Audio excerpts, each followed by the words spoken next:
मयूरभंज जिला जशीपुर में विराट तिरंगा यात्रा अनुष्ठित हो जाइए। तिरंगा यात्रा जशीपुर पुराणा बजार दुर्गा मंडप ठारू आरंभ हो दीर्घ 5 किलोमीटर ब्लॉक कार्यालय शेष होता।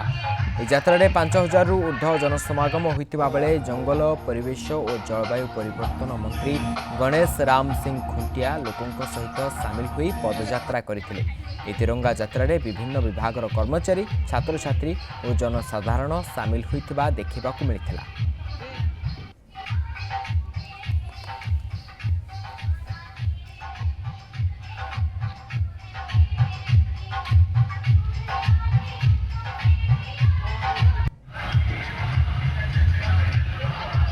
समग्र भारतवर्ष में 9 रु 14 तारीख पर्यंत ये त्रिरंगा यात्रा होची। जशीपुर में आपण मैंने देखिए 5000 लोकंर समावेश था।